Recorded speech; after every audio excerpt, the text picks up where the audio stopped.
जय हिंद, नमस्कार दोस्तों, कैसे आप सभी। इस सेशन के अंदर हाजिर है आप सभी के बीच में। जो आज इस सेशन में बात करेंगे रीट परीक्षा को लेकर। रीट परीक्षा 2024 की आपके आने वाली थी, उस बीच में एक मंत्री जी ने मोड़ डाल दिया है। इस मोड़ को लेकर आज इस सेशन में चर्चा करेंगे। आप सभी के अंदर जो आपका डाउट है कि इसके अंदर रीट के अंदर क्या कुछ बदलाव किया जाएगा, एक पेपर होगा, दो पेपर होगा, इसके अलावा अलग अलग टीचर्स अलग अलग तरह की बातें करते हैं कि इसके अंदर फर्स्ट ग्रेड सेकंड ग्रेड सभी के साथ में होगा, सभी का अलग अलग होगा, रीट का ही होगा सिर्फ। ये शिक्षक जो आपके मंत्री जी ने एक पेपर का बोला, वो किसके लिए बोला है, ये तमाम बातें रीट को लेके जो चल रही है, इसके अंदर आप सभी की भावना जो आपके कांग्रेस में पहले और कहते थे, बीजेपी के नाम चेंज कर दिए, फिर से बीजेपी आई तो और चेंज कर दिया, बीच में कांग्रेस ने और चेंज कर दिया, अलग अलग पैटर्न बदलता जा रहा है, किसके अंदर सिलेबस बदलेगा, क्या प्रक्रिया होगी, कितनी बार बदल चुका है, ये तमाम बातें आप सभी के मन में होगी। लेकिन इस सेशन में डाउट क्लियर करने वाला हूं कि आप अभी भर्ती नहीं आई है, जब तक भर्ती नहीं आ जाती फाइनल, तब तक आप क्या पढ़ सकते हैं, कैसे तैयारी कर सकते हैं, इन तमाम बातों को आप ध्यान में रखते हुए देखेंगे। तो सेशन में शेयर कर दीजिए, लाइक कर दीजिए, कमेंट कर दीजिए। सबसे पहले तो इसके अंदर सबसे बड़ा है कि शिक्षक राजस्थान के अंदर जो शिक्षक भर्ती है उसके अंदर अब एक ही पेपर होगा। सबसे बड़ा तो मुद्दा ये है। उसके बाद मुद्दा ये है कि रीट जो आपकी होने वाली है, रीट पात्रता होगी या नहीं होगी, और इसके अलावा होगी तो कैसे होगी, मेंस होगी सीधी या एक ही पेपर में सीधा सिलेक्शन देके क्या करेंगे, जानिए। संपूर्ण जानकारी जो आपकी रहेगी इसके अंदर कवर करने वाला हूं। सबसे पहले मैं उस न्यूज को थोड़ा सा दिखा दूं कि ये शिक्षा मंत्री जी जो है आपके स्पष्ट बोल दिए कि एक ही पेपर करवाएंगे हम। लेकिन किसी टीचर ने आपको तीनों भर्तियों के बारे में बोला कि फर्स्ट ग्रेड, सेकंड ग्रेड और थर्ड ग्रेड तीनों के बारे में बात की है। किसी ने ओनली थर्ड ग्रेड की बात की है। इन शिक्षा मंत्री की जो बात है वो अच्छे से समझ नहीं पाए, लेकिन मैं सभी टीचरों का गहन अध्ययन करके फिर आपके सामने इस टाइप से पेश कर रहा हूं कि आपका एक एक डाउट क्लियर हो जाएगा। सबसे पहले बात करूं, मंत्री जी मदन दिलावर जी ने स्पष्ट कर दिया है। पहली बात तो ये मंत्री जी से कोई भी हो अपने वादा आज तक तो कोई पूरा कर नहीं पाए शानदार तरीके से, तो फिर भी आप कर देंगे, अच्छी बात है। लेकिन पिछले बार जो मंत्री थे आपके बीडी कला जी, उन्होंने स्पष्ट किया था रीट हर सालाना हम करवाएंगे, वो सालाना वाली रीट कहां गई।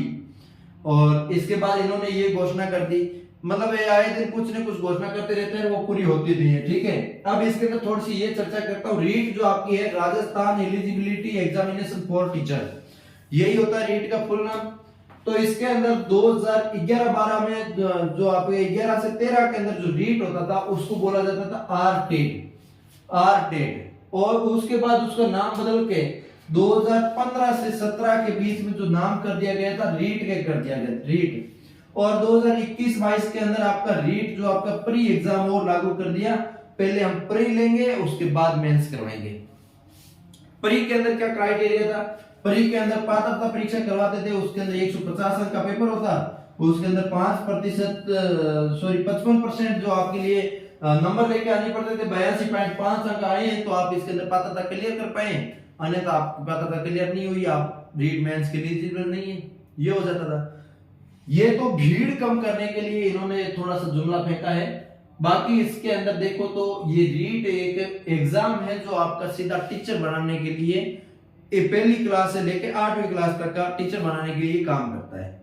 लेकिन इस बीच में कभी एक पेपर कर दिया जाता है, कभी दो कर दिया जाता है, कभी कैसे कर दिया जाता है, ये तमाम बातें आप इसके अंदर देखते हैं। मेरा कभी कभी तो मन करता है कि first grade, second grade, third grade तीनों के लिए एक पेपर करवाया जाएगा, जैसे सीईटी होता है उस टाइप से। और कभी कभी मैं सोचता हूं कि इसके अंदर थर्ड ग्रेड, क्योंकि काफी टीचरों ने ऐसे ही एक्सप्लेन किया है कि थर्ड ग्रेड जो भर्ती है इसको जो रीट परी होती है, मेंस होती है, उसके अंदर थोड़ा सा घबराबाजी करेंगे, ये थोड़ा सा चेंज करेंगे। ठीक है, तो इसके अंदर चेंज करके क्या करेंगे, मान लो इसके अंदर जीके पेपर जो ये करवाएंगे, जीके पेपर, तो इसके अंदर जीके पेपर में क्या आएगा, जीके पेपर में साइकोलॉजी पूछ लिया जाएगा, टीचरों के लिए वही होता है। उसके अलावा इसके अंदर आपका राजस्थान जीके पूछ लिया जाएगा, राजस्थान के अंदर प्राथमिकता देने के लिए इंडिया जीके थोड़ा सा डाल देंगे। इसके अलावा शिक्षण विद्या डाल देंगे, थोड़े से सब्जेक्टों के रिलेटिव, ये थोड़ा सा हो जाएगा। इसके अलावा भाई साहब इसमें बदलाव क्या करना, नाम चेंज कर लो, और क्या, क्यों बदलाव कर रहे हो, सिलेबस तो वही रहने दो, स्टूडेंट के पढ़ने में तो आसानी होगी। फिर भी ज्यादातर आपको क्या करना है, अभी जब आपका बदल भी जाए, मान लो आपका कुछ बदलाव होगा, प्रोसेस कुछ चेंज होगा, क्योंकि भर्ती सरकार को आगे खिसकानी है, लंबा चलाना है, उसकी वजह से चेंज करना होगा इनको। तो मैं ये कहता हूं कि आप अपने रीट को तैयारी को बेहतरीन करते चलिए, चाहे सरकार किसी भी मोड पे परीक्षा ले, कैसे भी परीक्षा ले, 1 पेपर ले, 2 पेपर ले, 4 पेपर ले, कोई फर्क नहीं पड़ता। आपको अभी तक भर्ती नहीं आई तब तक एक तो आपको जीके पढ़ना शुरू कर देना है। जीके कौन सा? राजस्थान जीके आपको पढ़ना है, जिसके अंदर चारों सब्जेक्ट, हिस्ट्री हो गया, ज्योग्राफी हो गया, कल्चर हो गया, पॉलिटी हो गया, ये चारों सब्जेक्ट इसके अंदर कवर करते चलना है। इसके बाद इसके अंदर साइको पढ़ना है, इसके अंदर आपको साइको पढ़ते चलिए। इसके अंदर साइको पूछा जाएगा ही जाएगा, साइको के बेसिक जितने टॉपिक है ये कवर करते चलिए। इसके अलावा आपका जो भी सब्जेक्ट है, जो भी सब्जेक्ट हो, उस सब्जेक्ट को आप थोड़ा सा डिटेलली पढ़ना शुरू कर दीजिए। जैसे मैथ साइंस का कोई स्टूडेंट है तो उसको थोड़ा सा मैथ्स वाला डिटेल पढ़ना शुरू कर देना। एसएसटी वाला स्टूडेंट है, उस एसएसटी के लिए एसएसटी सेकंड पेपर में जो मैथ्स में है वो चीजें थोड़ी सी गहराई से पढ़ना शुरू कर देना। तो ये आप इन सब्जेक्टों को इतना कवर करना शुरू कर दें, क्योंकि मान के चलिए ये 60 से 70 तो ये नंबर रखेंगे जीके, चाहे कोई पैटर्न ले आएंगे, इतना परसेंटेज तो ये रख देंगे। मान के चलिए ये 40% तो ये कवर कर ही देंगे, 60-70% या 40% मान के चलिए, ठीक है। इसके अलावा इसके अंदर साइको लगभग 20 से 30%, 20% मान के चलिए साइको आएगी, साइको पूछी जाएगी। तो इसके अंदर मान के चलिए 5-6%, 10% तक ये साइको कवर करेगा, ये पढ़ना है। इसके अलावा आईसीटी जो आपका कंप्यूटर वाला कुछ टॉपिक है, बेसिक कंप्यूटर, क्योंकि आप सभी को पता है स्कूलों के अंदर हर एक टीचर को कंप्यूटर आना जरूरी है, उसको बायोडाटा ऑनलाइन अपडेट करना पड़ता है, ठीक है। तो बेसिक कंप्यूटर के लिए बेसिक टॉपिक आपको कंप्यूटर के पढ़ने शुरू कर देने हैं। इसके अलावा जो सब्जेक्ट है 40% ये कवर करता है सब्जेक्ट वाला, 30 से 40% तो ये आपको आराम से इसको पढ़ता रहना है, ठीक है। बाकी जो है टॉपिक कौन से होंगे, कौन से ज्यादा होंगे, राजस्थान जीके में तो ये पूरा चेपेंगे, पूरा पढ़ना ही आपको, कुछ मत छोड़ो, पूरा बट्टा मार दो। नया ही पूछेंगे, ये कंफर्म है, पुराना नहीं पूछेंगे। और साइको कुछ बदलेगा नहीं, साइको के मेन टॉपिक सारे पढ़ना शुरू कर दो। मैनेजमेंट जो आपकी रहेगी, मैनेजमेंट में क्या जोड़ेंगे क्या रहता है वो पता नहीं है, फिर भी थोड़ा सा देखना शुरू कर देना। आरटी जो आपकी है वो भी आप इसके अंदर पढ़ना शुरू कर दो, 2009 वाली, 2011 वाली, तो ये आप इसके अंदर पढ़ते रहो। ये थोड़े से आप गहराई से देखते रहो, कंटिन्यू पढ़ाई जारी रखो। इसके अलावा कोई अपडेट होगा तो पूरा डिटेल के साथ नोटिफिकेशन जारी करेगा कार्मिक जो भी है, तब अपने को पता चलेगा, तब भी अपने अपडेट दे सकते हैं, ऐसे तो कोई मतलब नहीं रहेगा।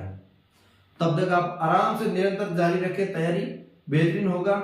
गवर्नमेंट पैटर्न कुछ भी चेंज कर सकती है, अपने को अभी तक कोई आइडिया नहीं है कि क्या चेंज करेगी क्या नहीं करेगी। एक एग्जाम करवाएंगे, इतना सा बोल दिया, उससे क्या होगा, एक ड्रेस कोड लागू करेंगे, ड्रेस कोड तो एक से बेहतरीन हो जाएगा, क्योंकि सुभाष जी सर ने और बताया है, बहुत सारे टीचरों ने बताया है, ये चीजें देखी होगी आपने। तो कोई डाउट रहा तो मुझे कमेंट करके बताइए। हम मिलते हैं किसी नए सेशन के साथ, तब तक के लिए जय हिंद जय भारत।